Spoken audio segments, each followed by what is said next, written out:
to clarify a little bit more, no, risk management is important sa kahit anong aspect of any organization. Kahit anong nature ng industriya o ng operation ninyo. Para lang malinaw tayo doon. This assessment is done in any process sa inyong opisina. Whether you plan for a project or you try to create a new product, diba? Or you embark on a new partnership with another company. Oo naman, this assessment is naturally a part of all of those process. So, what is the common mistake of most companies ay hindi nagagawa yun. Common yun. Hence the reason na maraming tao, pag tinanong mong, nakapag-risk assess ka na, ang sagot nila, I have no idea kung paano gumawa ng isa. You know yun. Now, moving forward. Sorry. Alright. For better understanding, specifically sa ISO, lalo na sa case ng quality management, it was stated in the revision, the newer version as a matter of fact, now we need to identify, determine, and plan actions para sa risk and opportunities natin sa ating organization.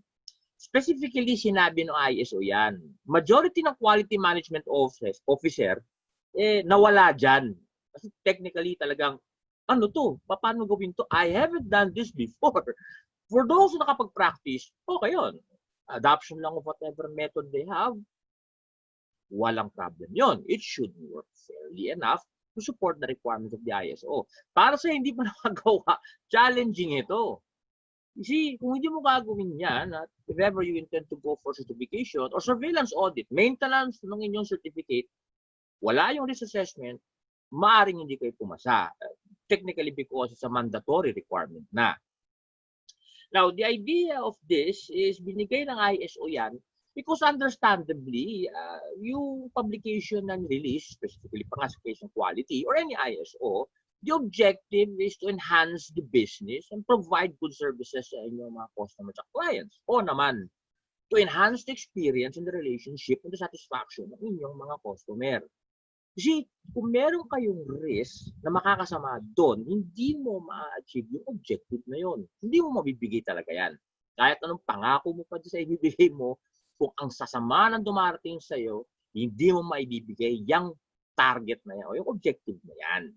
The ISO essentially understood this is valuable sa case ng 9001 and started to include this and re-establish this sa lahat ng mga publications na nirelease nila. Now, it's not specific kung paano minention yan. It was stated lang in a way na hindi yung kailangan mag-risk management ka. It wasn't really stated directly. Para lang malinaw tayo doon. Magkakamali doon. The idea here is the publication wanted to promote risk-based thinking. The idea here is kung kayo sa araw-araw na trabaho nyo, inherently, you should be a risk-based thinker. Naturally, iisipin mo, bago ka kumilos, kung yung kikilusin mo, makakabuti o makakasama. Whether yung actions mo would contribute or would harm yung inyong ginagawa, yung inyong proseso, yung inyong kumpanya o yung inyong industriya. This is risk-based thinking. Naturally, all people are risk-based thinkers. O naman, di ba? Kunyari, tatawid ka ng kalye. Bago ka tumawid, iisipin mo kung baka masagasaan ka. Kung lalakad ka sa madilim na kalye, isipin mo baka ma-hold up ka. It is natural for people to be risk-based thinkers. It's important to understand na this is good to apply sa ating business processes. To address and have this risk-based thinking, it will help you enhance yung inyong services and products na binibigay. Therefore, being satisfied ang inyong client, magkakaroon ng confidence, gaganda pa ang quality ng products and services niyo. Being risk-based thinkers means na you could also have the ability to prevent the risk, the harm happening sa inyo. That is why important in risk-based thinking. Most successful companies actually do apply this approach. Now, remember, you are a risk-based thinker, automatically it helps you prevent any harm to the business. And being risk-based thinkers, using risk-based thinking, it is everybody's responsibility. Hindi tuturuan. Hindi yung, ay, ikaw mag-isip ng risk. Ako hindi ko isipin. It doesn't work that way. Hence the reason nagkakaroon ng risk management officer. So sa case ng quality management office, somebody has got to take that role to ensure that risk-based thinking is actually applied and communicated to everybody para tulong-tulong kayo to have a culture on how to become risk-based thinkers. Now, being risk-based thinkers means you need to address one item, a very important one, risk. Most people know what risk is in the general sense. Pag tinanong mo, alam mo ba kung anong risk? Alam ko yan. But kapag pinasusulat na namin sa papel yan, abutin ka ng isang buong araw bago lumabas lahat yan. This is usually the result of the actual data collection ng risk management. Naturally, risk is the possibility na may mga mangyayari sa inyong organization na makakasama at makakasakit, harm-causing sa inyong organization's strategic and operational objectives. Common yan. There are decisions na kapag ginawa mo, hindi mo pinag-isipan mo kung may masamang mangyayari, ginawa mo, in the end, nalugi ka. So, realize mo na lang yung after, sana, isipan ko na maaari palang mangyari sa atin yan. So, this is very important to the practice. Now, risk is common sa lahat ng kumpanya. Araw-araw, may risk tayo. Ang tawag dyan, risk landscape ng inyong organization. You need to understand that. But understanding it is just a portion of the work required by managing risk or what we call risk management. Ito narinig na ninyo. If your organization, and I know iba sa inyo ay meron, may ERM department, ang risk management is a systematic process of identifying, evaluating, prioritizing, diba? Analyzing kung ano ang mga risk sa inyong opisina at paano yan makakasama sa inyo. Now, you have to understand, sa mga bagay na masamang mangyari, hindi naman tuloy-tuluyang masama ang mangyayari sa inyo. According to the ISO, baka pwede mong gamitin yan o baliktarin yan at maging opportunity. Yun yung sinasabi ng mga taong, ang masamang bagay na yan, gamitin natin yan para makabuti sa atin. Okay. Hence the reason the standard did identify risk and opportunities. Both items need to be addressed by the practitioner. Now, ang risk management, hindi yan complicated. Based on 31,000 or the ISO 31,000, diba? It's actually an ISO. The enterprise risk management has the basic framework. We need to identify risk, assess the risk, definitely control the risk, and regularly review the risk. Risk changes kasi every now and then. It doesn't stay the same for most cases. As a matter of fact, yung risk ngayon, baka next time wala na, napalitan na ng iba. So this is important to take note. Ang risk nagbabago. It's not like, ngayon, may risk ako ng earthquake. Forever ka ng earthquake. Mamaya konti, meron ka palang ibang nangyari. Tulad ng gantong pandemic na hindi mo naman ini-expect. Okay? So, see? Risk changes regularly. It's up to the job of the risk management officers to implement a proper process suitable to address the requirements of managing and mitigating risk. Now, risk management means you need to know kung anong risk nyo. This is where pumapasok yung sinasabing risk analysis or risk assessment. Palagi, hingi-hingi yan. Kung may certification auditor kayo, hihingi nila yan. Sabihin nila, sir, ginawa mo na ba yung risk assessment mo? Asan na yung risk assessment report? Ikaw naman, ano yun? Ano tsura nun? That's very interesting for most cases. Now, risk assessment is a means of providing the information necessary for you to understand kung ano yung mga factors na makakasama sa inyong kusina. And because of the risk assessment, it will give you the opportunity to make a decision about it. A judgment on what exactly to do para yan hindi nyo maramdaman. Yan ang naitutulong na risk assessment. It is not complicated. It is actually a simple way of performing risk assessments. Risk assessments takes a few steps. One of them, identify kung anong importante sa inyong kumpanya. O naman, may mga bagay na importante, may mga bagay na hindi. Some processes, some people, some products, services, infrastructure, and technology are important sa inyo. Some, not so. Others, probably baliwala. But the decision is based on the company's understanding of what those assets are. Risk assessments also include taking those same critical and sensitive assets kailangan tumakbo ang business with and to know ano ang mga makakasama sa kanila. Threats. Ay, di ba? And by knowing kung ano yung threats na yan, you need to know gaano kasakit yan sa inyo kapag tinamaan kayo at maaring gaano kadalas yan mangyari sa inyo. The basics of risk assessment. Impact and probability. So, first up, alamin ninyo kung anong importante sa inyo. Sa case ng ISO 9001, marami yan.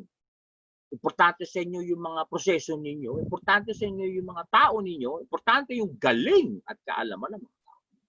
Importante ang mga raw materials iba sa inyo, importante ang third-party services sa inyo, importante ang infrastructure sa iba. So, iba-iba yan. It is up to the organization to understand ano yung mga bagay-bagay na importante, bigyan yan ng halaga para makakaroon ng sukat yan, whether financial, or operational, or legal value, or reputational, it's up to you. But you need to understand kung gaano ka-importante sa inyo. Definitely, everything na nasa ng kumpanya, merong accountability yan. Sino may hawak yan? Hanapin nyo. Maraming assets. You need to understand that. Sa mundo ng QMS, maraming assets. If you happen to be excuse me, a manufacturing plant, o madami talaga. May equipment, may tao, may raw materials, diba, may infrastructure, warehouse, lahat. O naman, some offices, maliit lang, like retail stores. So you have yung mga sales clerk o sales person, o probably meron kang konting mga products na binibenta, maliit na tindahan, iba-iba yan. It is important for you to identify lahat ng mga assets na importante para tumakbo mo yung opisina. Next, alamin kung anong makakasama dyan. Threat. A threat is common sa lahat ng opisina. And as a risk-based thinker, huwag niyong ililimit kung anong threat sa inyo. You should use your imagination. Hence, you should hire a risk management officer na open-minded. Kung yan tao ay close-minded, palitan nyo.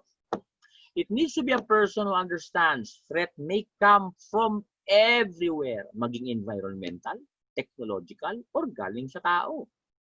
So, maaari itong bagyo ulan, maaari itong crash o nasunog na hardware, o maaari itong magnanakaw o hacker. O pwede yan.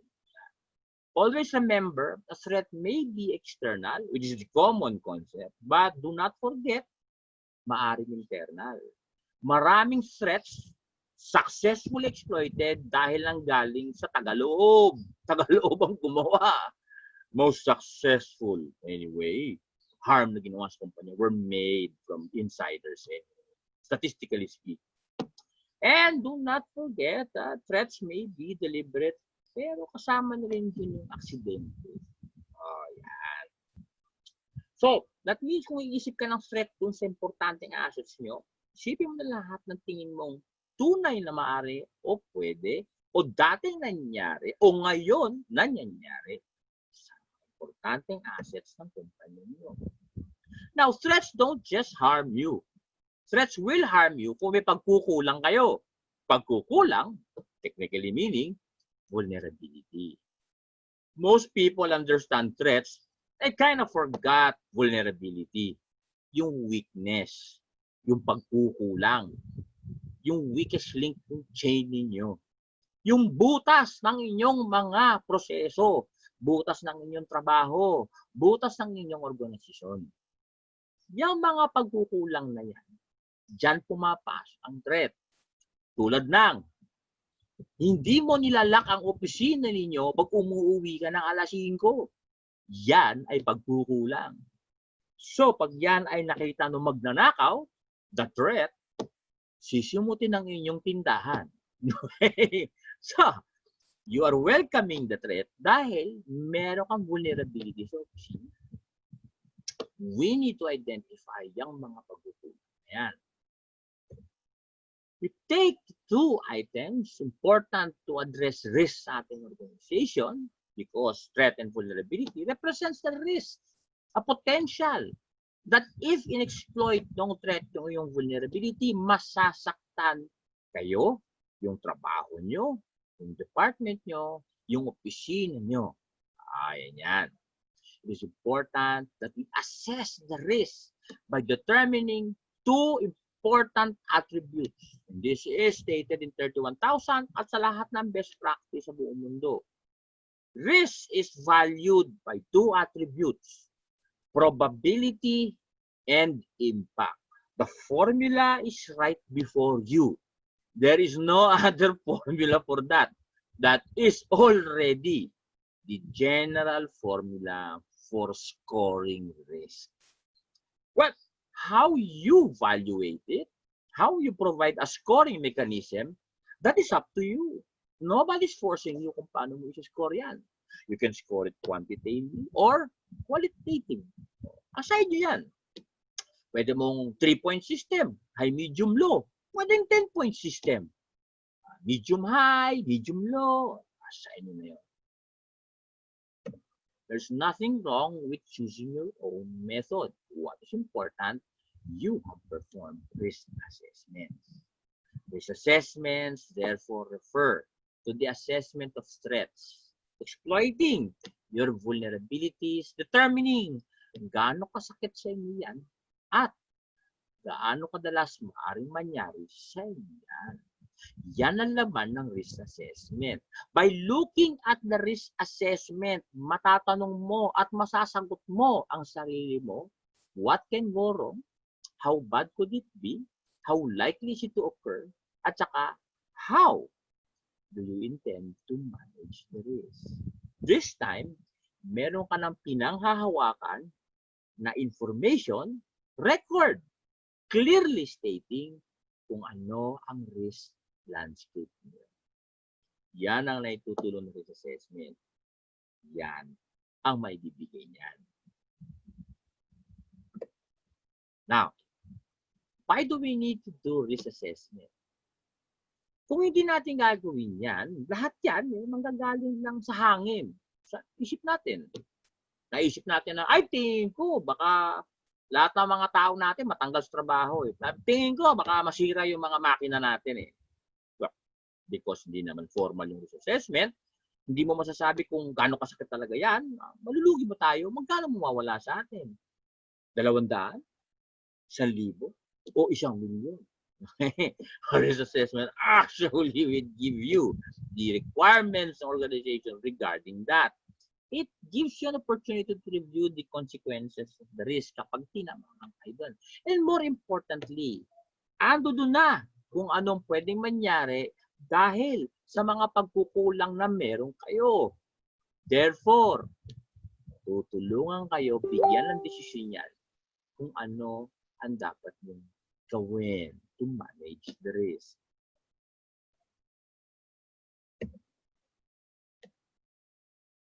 Now, treating risk.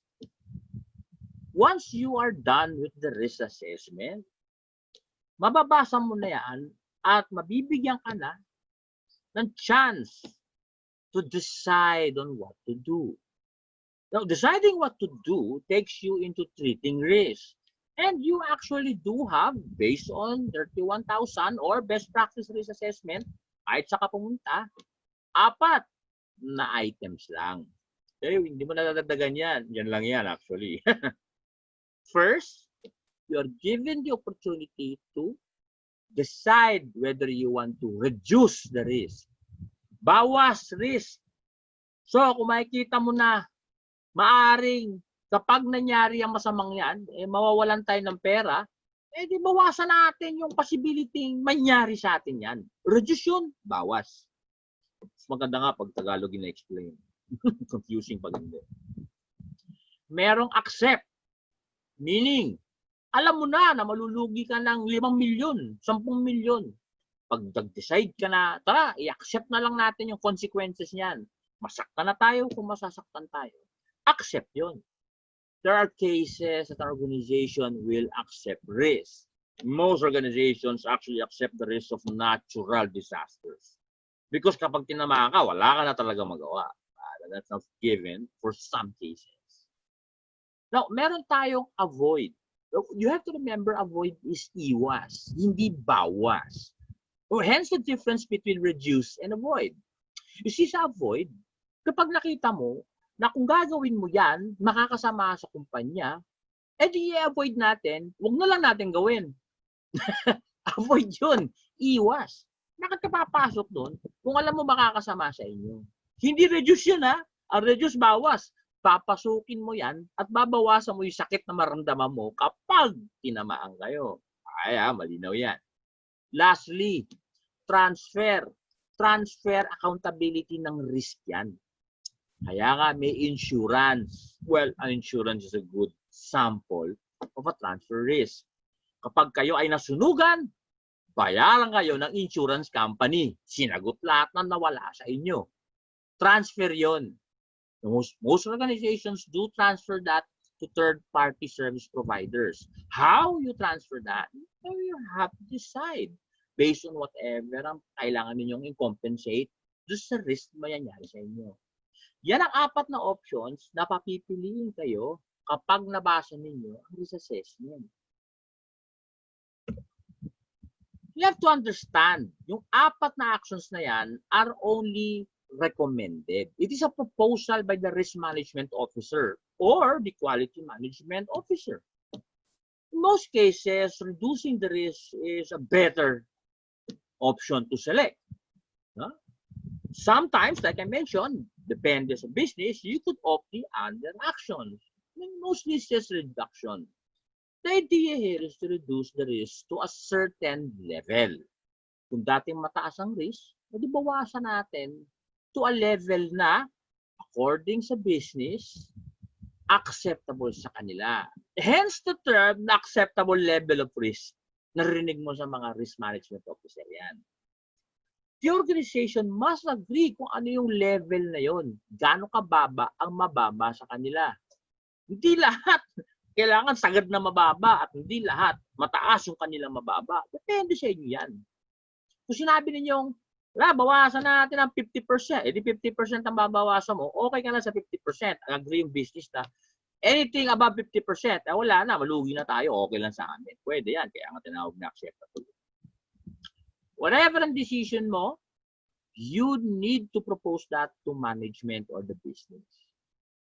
The organization needs to retain or reject yung proposal ninyo kung anong gagawin sa risk na nakita nyo based on your recommendation. Now, we need to prioritize our risk. If pumayag si management sa recommendation mo, sa actions mo, reduce, accept, avoid, transfer. Diba? If ever pumayag ang stakeholders ninyo dun sa iyong recommendation, it's now time to develop a plan for treating the risk. Hence, before we set out the plan, we need to prioritize muna. What are yung mga high risk natin hanggang sa pababa ng pababa sa lowest risk. By prioritizing, importante sa risk management to, your treatment plans will be in accordance dun sa priority. The schedule of how the plan will be laid out will be based on the priority. Siyempre, kung mga high risk yan ang uunahin mo sa plano mo. Hindi mo ihuhuli yung high risk, di ba? Kaya nga high risk eh. Yung high risk, baka high probability pa nga yan. Ba't naman in-next year mo yan? This year mo na gawin. Baka nga pwede bukas gawin na natin. Eh. And the plan would move forward hanggang sa makover mo lahat ng risk na makita mo. So there are short-term and long-term action plans. The plan should contain everything tulad ng method, paano ititreat, controls na balak mong ilagay. Ano pang meron kayo na magagamit o mga bagong kulang na kailangan ilagay? At yung schedule, time frame. Kung kayo ay magpapa-ISO 9001 certification, babasahin na order yan o na auditor yan time frame na yan. Pag yan ay ASAP, as soon as pwede, hindi nila tatanggapin yan. Yan ay kailangan may deadline. So pag sinabing, oh, eto, ganito, sa June 1, na-implement na, ay babangga talaga ng auditor yan. Good advice lang namin yan sa inyo. Huwag kayo mag-o-open deadline. Huh? Now, a treatment plan is a coordinating document. It is an action plan that contains anong balak mong gawin. So kung nakita mo may risk ka ng sunog dahil lahat ng mga material mo sa planta ay flammable, yung vulnerability mo, di ba? Flammable lahat ng gamit sa loob. Di gumawa ka ng action plan, paano mo i-reduce yung possibility masunugan kayo? The risk treatment plan or the action plan should contain lahat ng mga details kung anong gagawin mo para hindi ka nga masunugan to a certain degree.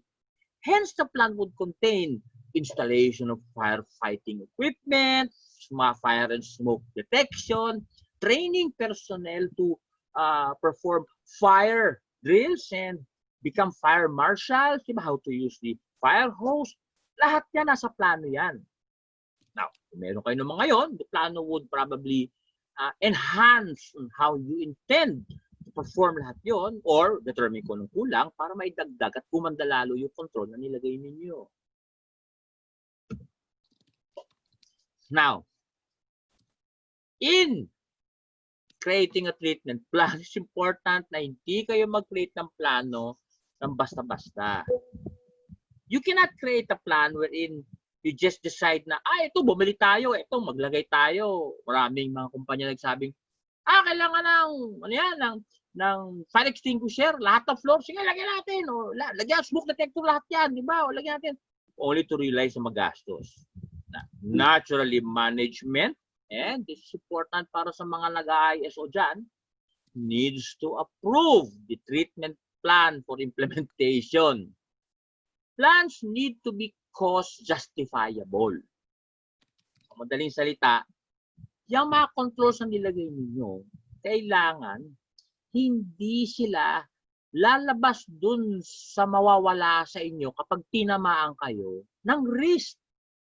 Example, kung pinasok mo yan at may masamang mangyayari, kung malulugi ka lang pala ng, let's just say, 100,000, 100,000 bakit ka gagastos ng control worth 300,000? Di parang nawalan ka na, inagahan mo lang. Ikaw pa nakawala.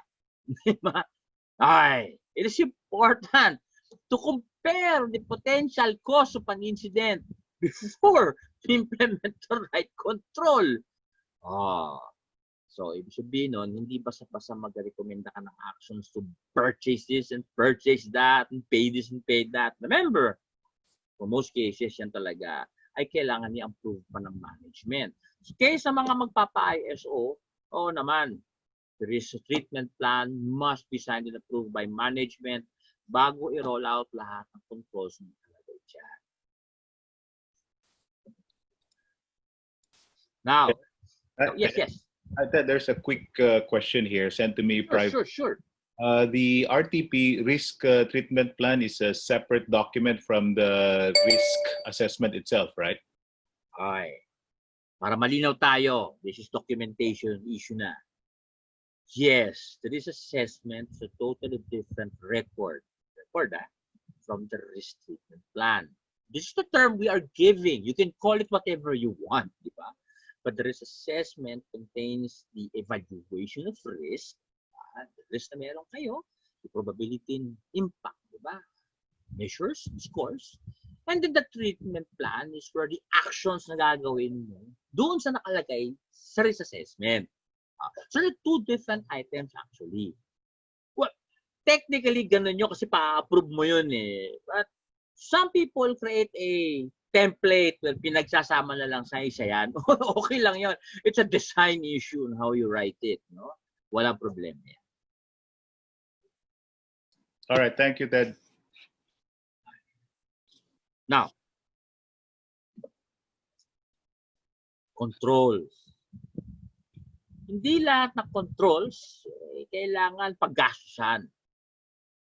Maraming controls dyan na makakatulong, but they come in different forms. Some controls, really effective, come such as the following in the form of detection, deterrence, prevention, limitation, correction, recovery, monitoring, and general awareness.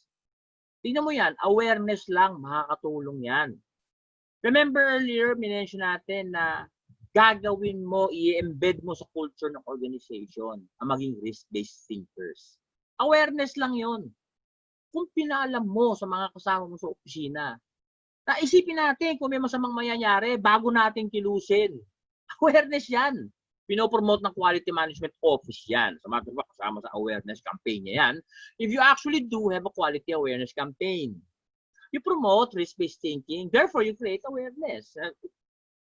Incidentally, kasama na dyan ang education and training to enhance the awareness. Some companies don't actually need to purchase things because probably hindi cost-effective yun. Some would probably create controls that are administrative. Hence the reason kaya maraming mga policies. Ano dapat, ano hindi. Bawal at anong hindi bawal. Mas maganda yon.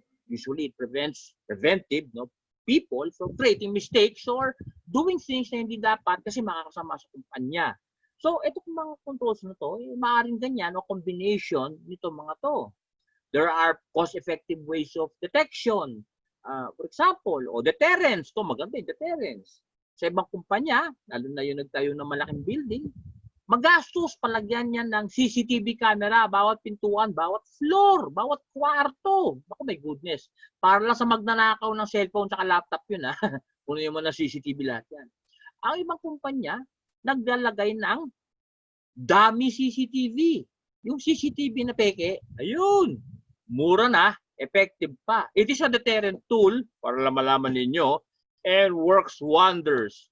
Kasi pag nakita na magnanakaw na merong camera, hindi talaga siya magnanakaw. Kahit hindi umaandar yung camera. So, para lang malinaw tayo dyan. Okay. Now, risk management does not stop at the point of implementation and control. So, let's just say na nagbigay ka ng education, training para gumaling yung kompetensya ng mga tao ninyo. Requirements naman ng ISO 9001 yan anyway. Nagbigay ka ng awareness, establish mo yung mga policies. Lagyan natin, you could have afforded some physical controls like mga door entry controls, di ba? Biometrics. So to a certain degree naman. You could have, syempre definitely, required naman ng gobyerno na meron tayong mga fire extinguishers, safety equipment, all naman. Sama lahat yan. The problem here is it does not stop there. See, the requirement of the ISO and the best practice for risk management is kapag may controls ka, you need to continually improve yung controls.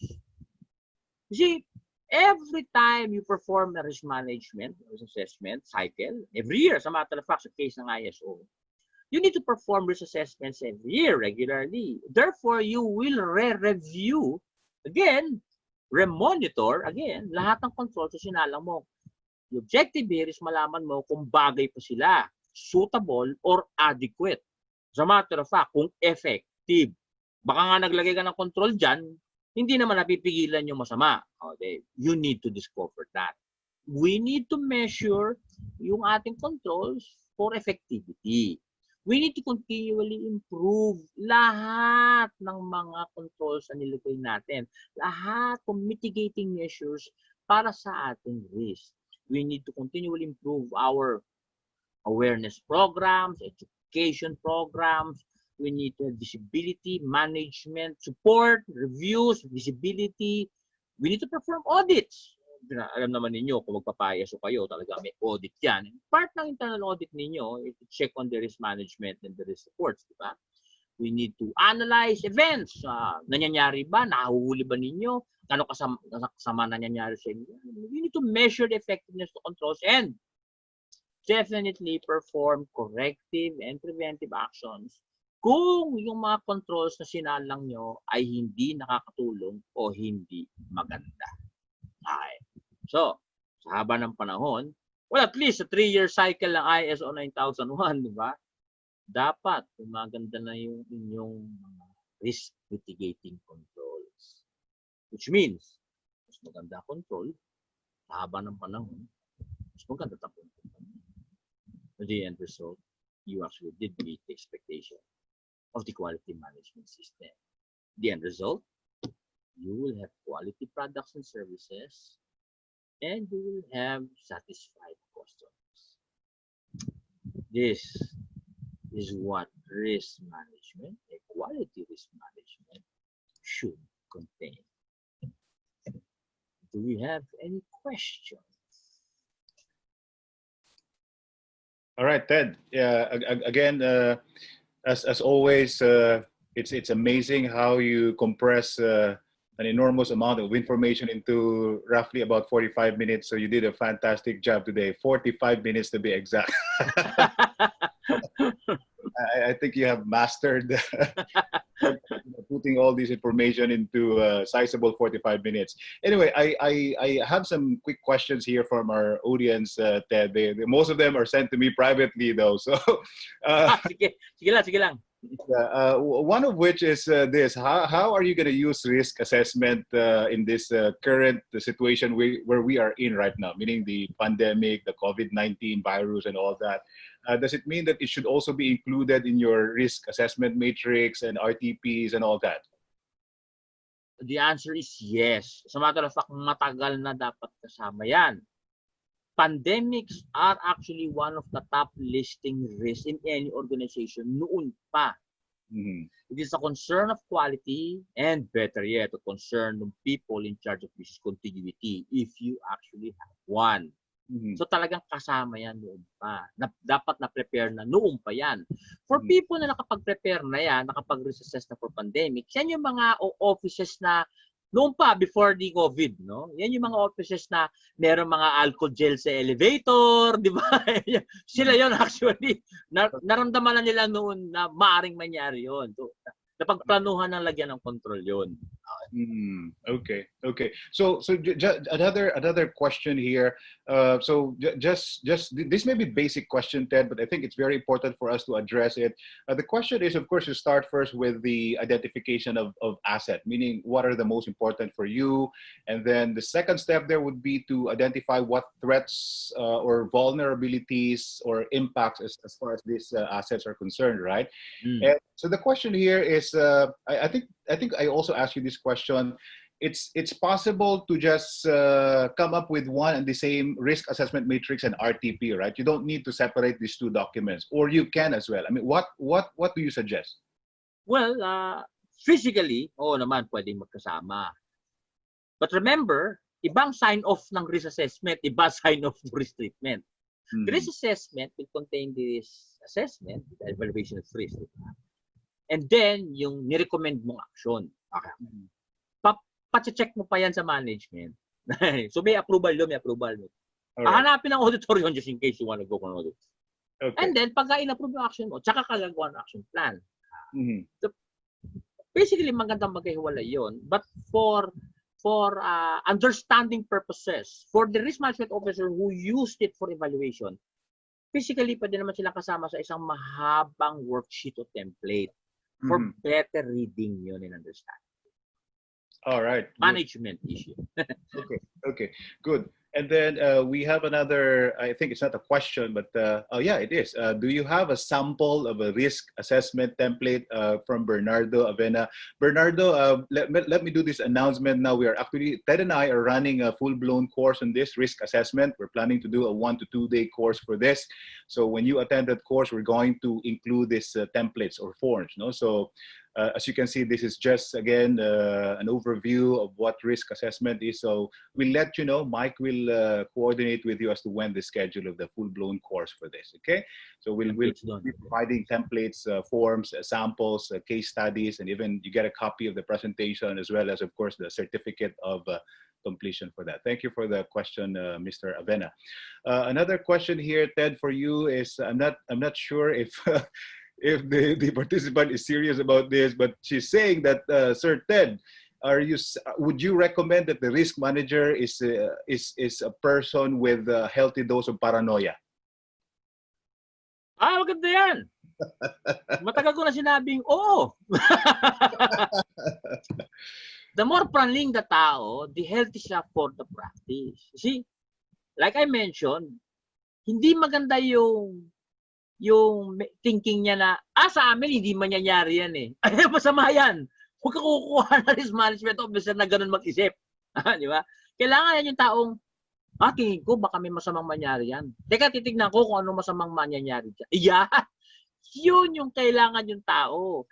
Pwede niya makita kung anong maaring mangyari. Pwede niya mabasa yung nakaraan na nangyari at saka maintindihan niya yung ngayong nangyayari. Sasama niya lahat yon para malaman niya kung anong risk landscape na hinaharap niya. That is healthy. Totally healthy. All right. So that's what you meant when you said open-minded, Ted, right? I mean, the person must have at least a certain degree of foresight or, paranoia. Because I remember reading this book, Only the Paranoid Survives. Now, I don't know if our fans have read that book. Written by Only the Paranoid Survives. I would strongly suggest that you read that book as well. It's a good book on risk assessment. Ted, another question here. How do you turn risk into opportunities? Can you give examples? Oo, kasi kung minsan, pag may masamang mangyayari, pwede mong isipin kung paano mo babaliktarin yan. Kunyari, meron kang gustong ibigay na project, tingin mo malulugi ka doon, titignan mo kung ano mga opportunities na makukuha mo out of that. Like, maari bang dahil sa risk na yan baka may pagkakataon maturuan yung mga taong mas gumaling sa kanilang trabaho. Ayan. Makaalam kung paano mas mabuti gawin yung proseso nila. Isipin yung opportunities na makukuha mo out of that. Di ba? Yun, a-actionan din yun based on the ISO 9001. Kailangan actionan mo din yun, di ba? Pero actionan mo din yung risk, syempre, di ba? Actionan mo din. Okay. Then another question. Opportunity has its own template anyway. Right. Another question from Mr. Dennis Aquino. When you're implementing ISO, say 9001 or whatever ISO standard, you're of course doing documentation. And we all know now that documentation might be the possible carrier of virus. What are your thoughts on this? What are your thoughts on this, Ted, especially so that most organizations are not open to electronic signature? Actually, matagal ang challenge yan. As a matter of fact, turo namin sa information security yan. Marami na nagsusubok mag-paperless. Never nila na perfect yan. Even sabihin ng mga kasama niyong kilalang office na nagpa-paperless sila, they could never perfect that. Now, it is a best effort, syempre, to adopt a paperless implementation para sa inyong mga proseso. The electronic signatures, maraming available dyan na methods to apply that. Oo naman. I understand it does have some cost to it. Oo naman. A secure electronic signature, the proper one actually, the encrypted one, actually has cost to it. Hindi yung pirma na iniskan mo lang. Hindi. Inanakaw yun, kinokopya yun. Yun lang ang problema doon, cost justification. So, again, it's your decision to decide. Yeah. So you're saying, Ted, that we are recommending, of course, the use of electronic signature, provided that of course it is also controlled, right? Yes. Okay. All right. Another question here, Ted, from Michael Holo. Is risk assessment applicable even to the Department of Education? I would suppose Mr. Holo is from DepEd. Oh, yes. Definitely. It applies to everybody, as a matter of fact. Risk yan, well, sa case ng government office. Risk yan on paano magbigay na serbisyo yung office o yung ahensyang yan. Yun yung kinikilala ng risk officer or quality officer ng inyong office. Paano sasama ang proseso? Paano hindi magiging maganda yung pagbigay nyo ng serbisyo sa publiko? Ayan. O yung mga projects na binibigay ninyo. Depende kasi yan. O yan. Ayaw mo siyempre sumama yung mga yon, di ba? It's important to have risk management. Yes. All right. Sige. Thank you, Ted. That's a very good point right there. I think there are about 2 more questions here, but before that, Mike, I can see that there are participants who just joined in late in the discussion. Mike, I think you would like to take this opportunity to remind them on how to fill up the exit survey so they can get their webinar certificates. Mike, are you there? Yes, sir. I'm here, sir. Go ahead, Mike. Yeah. All right. So with the exit form po, I already have sent it privately po sa inyo, one by one through Zoom chat. Unfortunately, I think there's something wrong with the link kasi I tried opening it, pero it's not working on my end. It says dynamic link not working. So I'll try to generate another link for you guys and then send it to you privately as we go along with the question, sir. All right, thanks, Mike. Thank you for working on that. Mike, also quickly, what would be our next schedule on Thursday next week? Just for on Thursday, we have internal quality audit. Okay. Let me double check for a while. Quality audit. All right. Okay, so Mike, thank you so much. Mike is AGF, so it's our way of connecting with you, our audience, by doing this free webinars weekly. So you can join us every Thursday at 9 o'clock to 9:45, where we're talking about topics, of course, related to management systems. So Mike, thank you for that. So you expect the link from Mike. He will send it to you anytime soon. Ted, last 2 questions right here. What do you think? I think this is related to the one we asked earlier. Is there a minimum requirement for being a risk assessment officer? Kung sa trabaho lang. Naturally, yung paranoia would be that. It is more of the way nag-isip yung tao. But for better understanding, the person should have a well-rounded mind, open enough to understand the organization, understand yung kanyang mga proseso, produkto, serbisyo, to understand yung mga inner workings of company, to relationship sa labas. Kasi yan ang magbibigay daan para mabuksan ang mata niya, makita ano yung mga masasamang maaaring mangyari. Doon mapasok. All right. A little bit. At least yun, there's no such thing as required na certified risk management of no, that's an option of any organization lang, but it's not really a requirement. Anybody can be a risk management officer. Yeah. All right. So there you go. I think the other question here similar to that, Ted.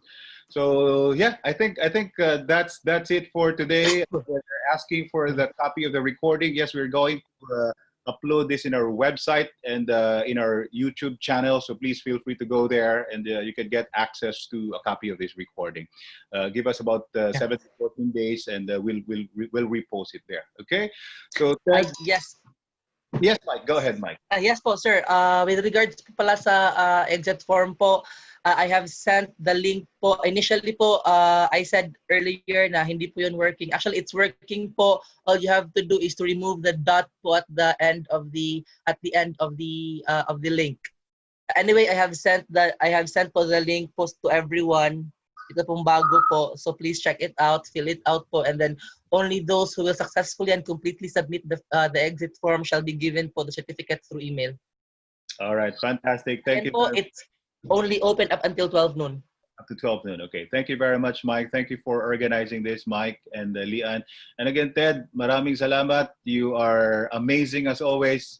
Let's give Ted a huge round of applause. Please do an electronic like that if you could. Thank you, Ted. And we'll see you again in our next future webinar. Ted, keep safe and keep safe. Maraming salamat sa lahat. Mag-ingat kayo. Thank you, Ted. It's so good to have you here today. So that's it, ladies and gentlemen. We will be ending this webinar. You keep safe wherever you are. Thank you so much, and keep on tuning in to our next programs. You can check our website. Mike will be communicating with you for the next schedules. Thank you very much, and enjoy the rest of the day. Thank you.